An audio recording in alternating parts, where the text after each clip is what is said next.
Hello बच्चों, स्वागत है आप सभी का आपकी अर्थशास्त्र की ऑनलाइन कक्षाओं में। बच्चों, आज हम इस कक्षा में 11वीं कक्षा का चैप्टर पढ़ेंगे, रोजगार की समस्या। इस चैप्टर में हमने पढ़ लिया है रोजगार की समस्या क्या है। आज अपनी इस कक्षा में हम बेरोजगारी की वर्गीकरण के बारे में पढ़ेंगे कि जो भारत है, भारत के अंदर बेरोजगारी का जो वर्गीकरण किया गया है, बंटवारा किया गया है, वो कैसे किया गया है, कौन कौन से बेरोजगारी के प्रकार हैं। तो अगर हम भारतीय अर्थव्यवस्था की बात करें तो भारतीय अर्थव्यवस्था के अंदर बेरोजगारी को दो भागों में बांटा गया है। एक को कहेंगे हम ग्रामीण बेरोजगारी और दूसरे को शहरी बेरोजगारी। ग्रामीण और शहरी इन दो भागों में बांटा गया है भारत के अंदर बेरोजगारी को। अभी ग्रामीण बेरोजगारी क्या है और शहरी बेरोजगारी क्या है, इसे हम विस्तार से पढ़ेंगे। आप सभी को पता है कि जो भारत देश है, भारतीय अर्थव्यवस्था है, वो एक ग्रामीण प्रधान अर्थव्यवस्था है, गांवों का देश है भारत। तो भारतीय अर्थव्यवस्था के अंदर अधिकतर अगर हम करें तो हमारी 70 से 75% आबादी गांव के अंदर ही रहती है। तो जो बेरोजगारी गांव से संबंधित है, ग्रामीण अंचल से संबंधित है, ग्रामीण एरिया से संबंधित है, वो बेरोजगारी हमारी ग्रामीण बेरोजगारी कहलाती है। अब गांव के अंदर क्या होता है, इस ग्रामीण बेरोजगारी के अंदर क्या होता है, आप सभी जो गांव से संबंध रखते हैं वो सभी को पता भी होगा कि गांव के अंदर जो रहने वाले लोग होते हैं, वहाँ के लगभग 80% या इससे भी ज़्यादा हम कह सकते हैं, वो कृषि कार्यों के अंदर लगे हुए होते हैं। अधिक से 80% से भी अधिक लोग या 80% हम कह सकते हैं जो खेती बाड़ी में, पशुपालन में और कृषि से संबंधित कार्यों के अंदर लगे हुए होते हैं। जो बाकी के कुछ लोग होते हैं वो अपना कोई स्वयं का काम, जैसे किसी का कुम्हार का, लोहार का, कोई अपना स्वयं का काम कर रहे होते हैं। मतलब गांव के अंदर बहुत कम लोग ऐसे होते हैं जो उद्योगों के अंदर लगे हुए होते हैं या अन्य सेवा क्षेत्र के अंदर लगे हुए होते हैं। तो ग्रामीण जो एरिया है वहाँ पर अधिकतर लोग, कहने का अर्थ है अधिकतर लोग क्या करते हैं, खेती बाड़ी, पशुपालन, इस प्रकार के काम करते हैं। तो वहाँ पर जो पाई जाने वाली बेरोजगारी है उसे हम क्या कहेंगे, उसे कहेंगे हम ग्रामीण बेरोजगारी। अब मैंने कहा कि ज्यादातर लोग कृषि कार्यों में लगे हुए होते हैं, तो गांव के अंदर जो बेरोजगारी है वो बेरोजगारी भी उन्हीं से संबंधित है। गांव की जो बेरोजगारी है उसे दो भागों में बांटा गया है, एक अदृश्य बेरोजगारी और दूसरी मौसमी बेरोजगारी। आप सभी को समझ में आ गया कि गांव से संबंधित बेरोजगारी, गांव के अधिकतर लोग कृषि कार्यों में लगे हुए होते हैं, कुछ अपना स्वयं का काम कर रहे होते हैं। गांव के अंदर जो लोग होते हैं वो अनैच्छिक जो बेरोजगारी अगर हम कहें वो गांव के अंदर बहुत कम मिलती है। यानी कहने का अर्थ क्या है कि वो कोई ना कोई काम कर लेते हैं, चाहे वो खेती का काम करे, चाहे वो पशुपालन का काम करे, चाहे वो बड़े लोहार कोई अपना स्वयं का काम धंधा शुरू करे, वो कुछ न कुछ कर लेते हैं। अनैच्छिक बेरोजगारी वो होती है जिसके अंदर हम प्रचलित दर पर काम करना चाहें, हम योग्य है काम, हम काम ना मिले तो काम कुछ न कुछ काम वहाँ पर मिल जाता है। इसलिए गाँव के अंदर अनिश्चित बेरोजगारी नहीं है। गाँव के अंदर जो बेरोजगारी होती है, ग्रामीण जो बेरोजगारी होती है, वो ये दो प्रकार की होती है, एक अदृश्य और दूसरी मौसमी। अब ये अदृश्य बेरोजगारी क्या है? अदृश्य बेरोजगारी इसके कई सारे नाम हैं। छिपी बेरोजगारी, प्रच्छन्न बेरोजगारी, तो ये बहुत ही इंपॉर्टेंट आपका प्रश्न बनेगा। जो छिपी हुई बेरोजगारी है, जो प्रच्छन्न बेरोजगारी है या अदृश्य जो बेरोजगारी है, वो कौन सी बेरोजगारी है? ग्रामीण एरिया से संबंधित, ग्रामीण प्रकार की बेरोजगारी है। अब ये होती क्या है? अदृश्य, प्रच्छन्न और छिपी हुई बेरोजगारी। तो वो बेरोजगारी जिसके अंदर हमें ऐसा लगे, ऊपरी तौर पर तो हमें ऐसा लगे कि लोग काम पर लगे हुए हैं, लेकिन वास्तव में वो काम नहीं कर रहे हैं। अब ऐसा कैसे हो सकता है कि ऊपरी तौर पर तो ये लगे कि वो काम कर रहे हैं, लेकिन वास्तव में वो काम नहीं कर रहे हैं? इसे हम एक उदाहरण से समझते हैं। आप सभी को पता है गाँव के अंदर अधिकतर लोग खेती बाड़ी करते हैं। मान लिया एक परिवार के अंदर 5 सदस्य हैं और वो पांचों के पांचों मिलकर अपना खेत में काम करते हैं, खेती बाड़ी करते हैं। अब मानो कि किसी एक बंदे को या किसी दो बंदे को कहीं शहर के अंदर कोई काम मिल जाता है। अब वो काम करने के लिए चले जाते हैं। अब बाकी कितने बंदे रह गए? 3 बंदे। 2 को काम मिल गया, अब भी वो खेती बाड़ी वैसे ही कर रहे हैं। तो इसका अर्थ क्या हुआ? क्या पहले जो 2 आदमी थे क्या वो कुछ भी काम नहीं कर रहे थे? क्योंकि खेती बाड़ी तो जब 5 थे तब भी हो रही थी और अब 3 रह गए, अब भी हो रही है। पहले भी वैसे ही उत्पादन हो रहा था, अब भी वैसे ही हो रहा है। तो इसका क्या अर्थ हुआ कि क्या वो उत्पादन में वृद्धि नहीं कर रही थी? तो इस प्रकार की जो बेरोजगारी कि हम, क्योंकि उनको कोई भी काम नहीं था, अन्य किसी को काम में नहीं लगे हुए थे, तो वो खेती बाड़ी में हाथ बटा रहे थे और जब वो चले जाते हैं उस काम को छोड़कर, तब भी उत्पादन उतना ही रहता है। तो हम कह सकते हैं कि ये जो 2 आदमी थे ये क्या थे? ये अदृश्य या छिपी हुई बेरोजगारी के हम उदाहरण कह सकते हैं। क्योंकि ये उत्पादन में वृद्धि नहीं कर रहे थे, या उत्पादन में वृद्धि कर भी रहे थे काम के अंदर, तो हम ये कह सकते हैं कि वो काम अब भी हो सकता है। जब वो 2 चले गए तब भी वो काम हो सकता है। हम ये कह सकते हैं कि पहले जो 5 मिलकर काम कर रहे थे वो अपना पूरा कैलिबर, पूरी योग्यता को नहीं दिखा रहे थे, क्योंकि अब 3 बंदे भी उतना ही काम कर रहे हैं। तो इस प्रकार की बेरोजगारी को हम क्या कहेंगे? अदृश्य बेरोजगारी। कि हमें ऐसा प्रतीत होता है कि सब 5 सदस्य हैं, परिवार में 10 सदस्य हैं, वो सब के सब काम पर लगे हुए हैं, लेकिन उनमें से जो कोई 1, 2, 3 चला जाता है तब भी वो काम ऐसे ही हो रहा है, यानी कि वो अलग से उत्पादन में कोई वृद्धि नहीं कर रहे थे। जो बचे हुए आदमी हैं वो भी उस काम को कर सकते हैं। तो इस प्रकार की बेरोजगारी को क्या कहेंगे? हम अदृश्य बेरोजगारी कहेंगे, छिपी हुई बेरोजगारी कहेंगे, प्रच्छन्न बेरोजगारी कहेंगे। ये बहुत ही इंपॉर्टेंट क्वेश्चन है और बहुत बार पूछा जाता है। तो आप ऐसा एक उदाहरण उसके अंदर लिख सकते हैं जो मैंने अभी बताया कि मान लिया परिवार में इतने सदस्य हैं, खेती करते हैं, उनमें से 2 कहीं चले गए तब भी उत्पादन उतना ही हो रहा है, तो हम उनको क्या कहेंगे? अदृश्य, छिपी या प्रच्छन्न बेरोजगारी कहेंगे।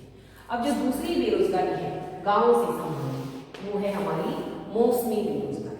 मौसमी बेरोजगारी ये भी ग्रामीण एरिया से संबंधित है। तो मौसमी बेरोजगारी के अंदर क्या होता है? आप सभी को पता है कि जो खेती बाड़ी करते हैं वो खेती का काम, कृषि का काम पूरे साल चलने वाला काम नहीं होता। खेती का काम एक ऐसा काम है जिसमें कुछ महीने तो काम अधिक होता है और कुछ महीने काम नहीं होता।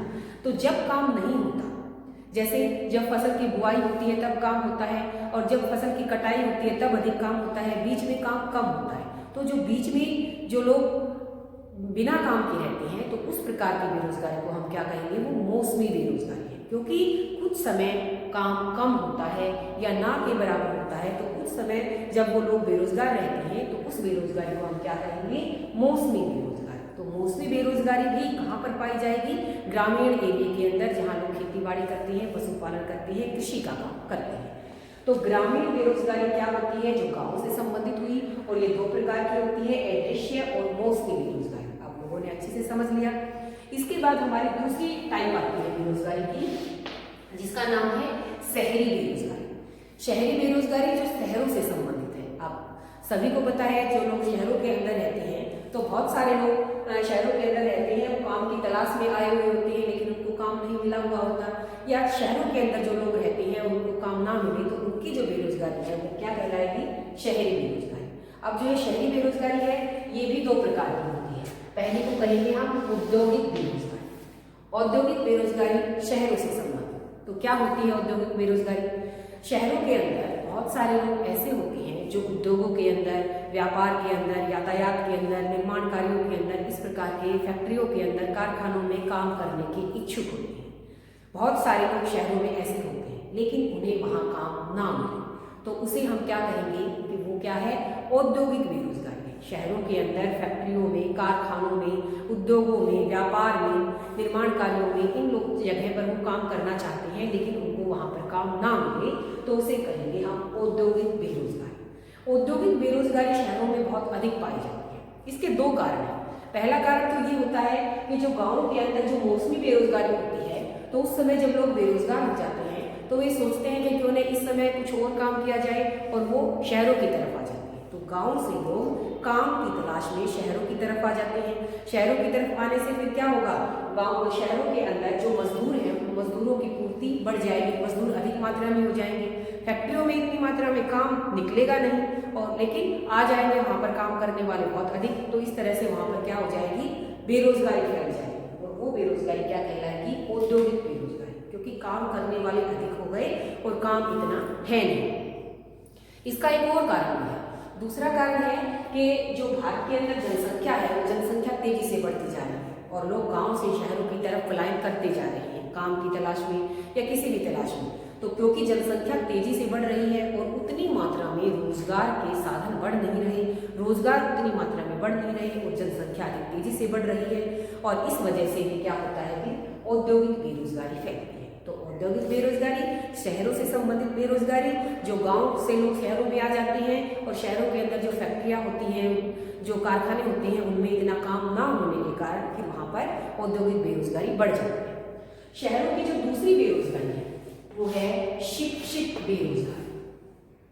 शिक्षित बेरोजगारी। अब जो शिक्षित बेरोजगारी है, ये शिक्षित बेरोजगारी जो पढ़े लिखे युवा वर्ग है उनसे संबंधित है। तो पढ़े लिखे युवा वर्ग के अंदर युवक भी हो सकते हैं, युवतियां भी हो सकती हैं, तो उन दोनों से ये संबंधित है। तो इसके जो शिक्षित बेरोजगारी है, ये भारत के अंदर, भारतीय अर्थव्यवस्था के अंदर सबसे बड़ी समस्या ये शिक्षित बेरोजगारी ही लेकर आई हुई है। कारण क्योंकि जब से देश आज़ाद हुआ है तब से भारत के अंदर स्कूलों की, विद्यालयों की, कॉलेजों की बहुत सारे ये अधिक मात्रा में खुल गए हैं। पढ़ाई के प्रति लोगों को जागरूक किया जा रहा है। तो पढ़े लिखे लोग, हर साल करोड़ों लोग पढ़े लिखे जो शिक्षित बेरोजगार हैं उनकी पंक्ति में खड़े हो जाते हैं, लेकिन रोजगार इतनी मात्रा में सरकार उन्हें नहीं दे पाती। तो इस वजह से शिक्षित बेरोजगारी एक बहुत बड़ी समस्या बनी हुई है भारतीय अर्थव्यवस्था के लिए।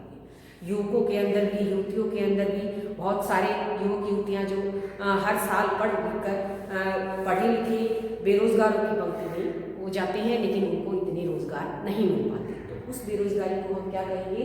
उसे कहेंगे हम शिक्षित बेरोजगारी। तो ये शहरों में भी मिलेगी और गाँव में भी मिलेगी, क्योंकि पढ़े लिखे लोग शहरों में भी होते हैं और गाँव में भी होते हैं। क्योंकि शहरों में अधिक होते हैं, इसलिए हमने शहरी बेरोजगारी के अंदर शिक्षित बेरोजगारी को लिया।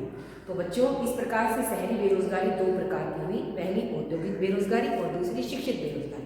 जो ये शिक्षित बेरोजगारी और औद्योगिक बेरोजगारी है, ये अगर हम आज़ादी से अब तक की बात करें तो निरंतर बड़ी तेजी से बढ़ती जा रही है।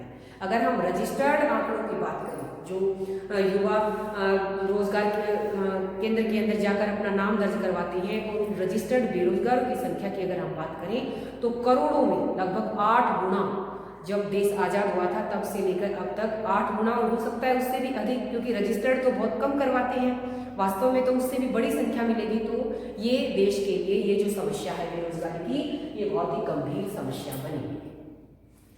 तो मुख्य तो हमारा वर्गीकरण ये है बेरोजगारी का, लेकिन इसके अलावा भी भारत के अंदर कुछ और सामान्य प्रकार की बेरोजगारियां हैं जिनके बारे में हम यहाँ पर पढ़ेंगे। भारत में जो अन्य सामान्य प्रकार की बेरोजगारियां हैं, उनमें से पहली बेरोजगारी है खुली बेरोजगारी। खुली बेरोजगारी, तो खुली बेरोजगारी क्या होती है?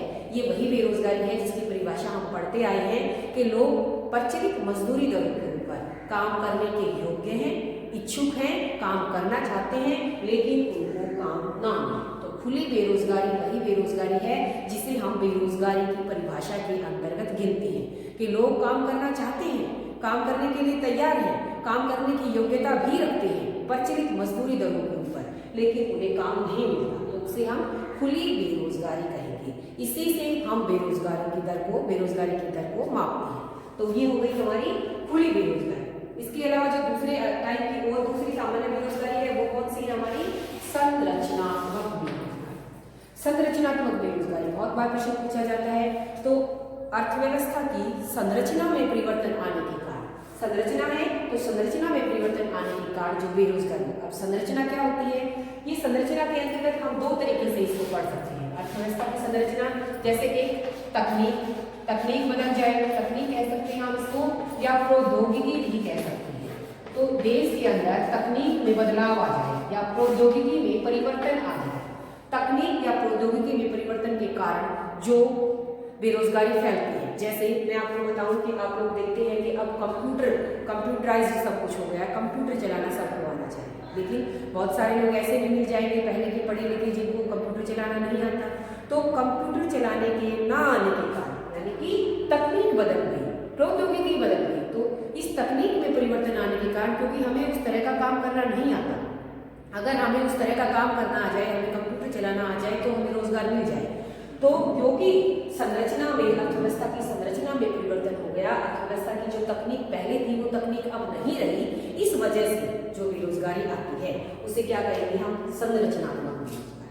तो एक तो संरचनात्मक बेरोजगारी तकनीक की वजह से हो सकती है। एक और बेरोजगारी है जो वो क्या है कि मांग के प्रतिमान बदलने के कारण, मांग के प्रतिमान। अब मांग के प्रतिमान क्या होते हैं कि जो लोगों की मांग पहले कुछ और प्रकार की थी और अब कुछ और प्रकार की है, मांग के प्रतिमान बदलने के कारण। जैसे अगर मैं बात करूं कि ब्लैक एंड व्हाइट टीवी या जो पहले जो फोन आए थे वो फोन अब नहीं है, तो जो ब्लैक एंड व्हाइट टीवी या उन चीजों को बनाने वाले जो तरीके थे, जो को काम करने वाले लोग थे, अब उनका जमाना नहीं रहा, अब कुछ मांग बदल गई, लोगों का टेस्ट चेंज हो गया, अब उनकी रुचि, अब उनका फैशन नहीं रहा। तो उस वजह से भी, क्योंकि ये भी किसके अंतर्गत आएगी? अर्थव्यवस्था की संरचना में ही आएगा।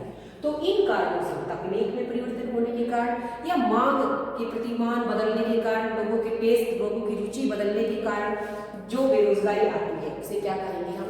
संरचनात्मक बेरोजगारी कहेंगे। तो दूसरे प्रकार की बेरोजगारी जो अर्थव्यवस्था की संरचना में परिवर्तन के कारण। एक और बेरोजगारी है जिसे कहते हैं हम अल्प रोजगार। अब इसके नाम से ही हो रहा है अल्प रोजगार, यानी कि रोजगार तो है लेकिन अल्प है, कम है। तो लगे कि लोगों को रोजगार मिला हुआ है, लेकिन वो रोजगार उनको पूरी तरह से नहीं मिला हुआ। साल के अंदर, एक वर्ष के अंदर अगर उन्हें कुछ महीने काम मिल जाए लोगों को और बाकी के टाइम में उन्हें कोई भी काम ना मिले, तो उसे हम क्या कहेंगे? अल्प रोजगार। यानी कि वर्ष के 365 दिनों में से 12 महीनों में से 1-2 महीने अगर किसी को काम मिल जाता है और बाकी के टाइम से काम नहीं मिलता, तो उसे क्या कहेंगे हम? अल्प रोजगार कहेंगे। जो अल्प रोजगार है इसके बारे में एनएसएस ने जो नेशनल स्टैटिस्टिकल सर्वे है उन्होंने रिपोर्ट दी है, और उस रिपोर्ट में क्या बताया कि एक सप्ताह में 7 दिन होते हैं, और एक दिन के अंदर 24 घंटे होते हैं। तो एक सप्ताह में अगर किसी को केवल 28 घंटे ही काम मिल रहा है तो उसे अति अल्प रोजगार की स्थिति में गिना गया है। ये सर्वे के अंदर कहा गया है अगर किसी को एक सप्ताह में केवल 28 घंटे या 28 से कम घंटे तक ही काम मिलता है तो उसे अति अल्प रोजगार कहा जाएगा। और अगर किसी को 29 से 42 घंटे इतना काम मिल रहा है तो उसे सीमित अल्प रोजगार कहा गया है। तो अल्प रोजगार का अर्थ क्या हुआ कि काम तो मिले लेकिन कम मिले, एक वर्ष में कुछ महीने ही काम मिले। अगर एक सप्ताह में केवल 28 घंटे ही मिलता है तो अति अल्प रोजगार, 29 से अगर 42 घंटे काम मिल रहा है तो सीमित अल्प रोजगार। इसके अलावा जो हमारा अल्प रोजगार है उसे और भी 2 भागों में बांटा है, दृश्य अल्प रोजगार और अदृश्य अल्प रोजगार। दृश्य अल्प रोजगार क्या होता है? दृश्य यानी कि जो दृश्य दिखाई दे। मान लिया हम सभी को पता है कि एक व्यक्ति जब काम करता है तो दिन के 8 घंटे उसके वर्किंग आवर्स होते हैं। तो अगर कोई 8 घंटे काम करना चाहता है लेकिन उसे दिन में केवल 4 घंटे ही काम तो मिल रहा है लेकिन आधे दिन का काम मिल रहा है, पूरे दिन का काम नहीं मिल रहा, तो इसे क्या कहेंगे हम? दृश्य अल्प रोजगार, क्योंकि 8 घंटे के स्थान पर उसे 4 घंटे का काम मिलता है। जबकि अदृश्य अल्प रोजगार क्या होता है, इसे हम एक उदाहरण से समझते हैं। ये देखिए, ये अदृश्य अल्प रोजगार है और यहाँ पर मैंने अदृश्य बेरोजगारी कहा था, तो इन दोनों में अंतर है, वो अदृश्य बेरोजगारी है और ये अदृश्य अल्प रोजगार। अदृश्य अल्प रोजगार क्या होता है कि मान लिया कोई पढ़ा लिखा ग्रेजुएट एमए पास या कोई बहुत अधिक पढ़ा लिखा बच्चा है और उसे काम कोई बहुत ही छोटा सा चपरासी का इस तरह का काम मिले तो उसका जो कैलिबर है, जो उसकी योग्यता है, उसका प्रयोग बिल्कुल नहीं हो रहा, क्योंकि जितना वो कर सकता था, जितना उसके अंदर मानसिक कैलिबर, जितनी उसकी योग्यता है, उसका प्रयोग अब नहीं हो रहा है, क्योंकि उसको रोजगार उसकी एबिलिटी से बहुत ही छोटा मिला हुआ है।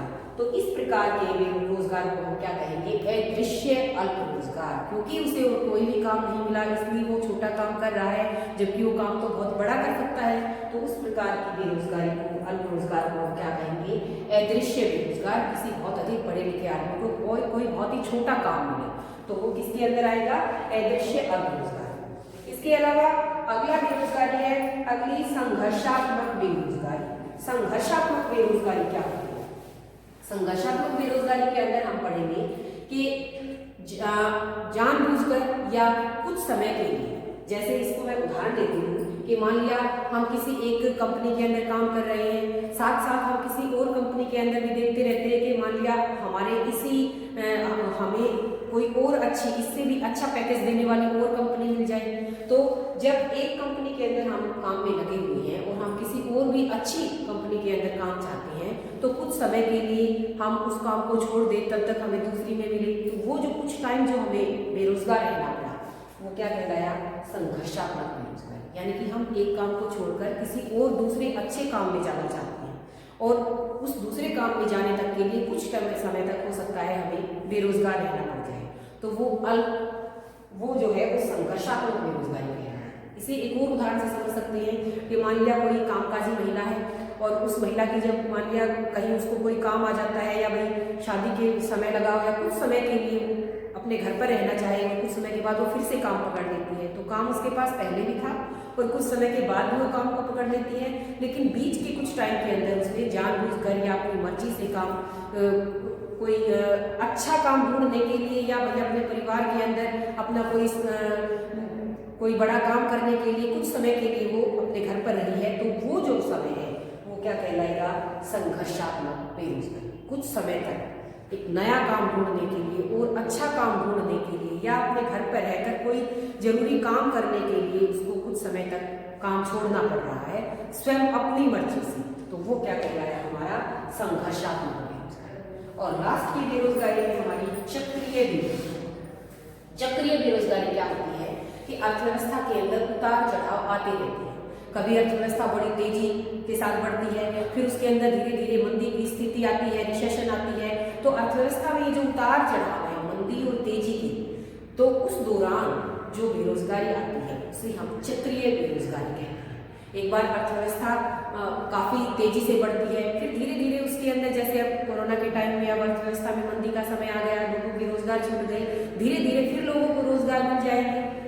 जब अर्थव्यवस्था आगे बढ़ेगी तो अर्थव्यवस्था में जो तेजी और मंदी की स्थिति आती है उस दौरान लोगों को जो रोजगार मिलते रहते हैं, छूटते रहते हैं, तो वो जो बेरोजगारी कहलाएगी वो कहलाएगी चक्रीय बेरोजगारी। तो बच्चों, हमने विस्तार से विभिन्न प्रकार की बेरोजगारियों के बारे में पढ़ा। अब इस चैप्टर के अंदर सिर्फ हमारे दो टॉपिक रह जाते हैं, बेरोजगारी के कारण और उस बेरोजगारी को दूर करने के उपाय क्या क्या है। उम्मीद है आप सभी को जो मैंने आज पढ़ाया बेरोजगारी के विभिन्न प्रकार वो अच्छे से समझ में आए हैं, और इसी के साथ आप सभी का आज के लिए धन्यवाद।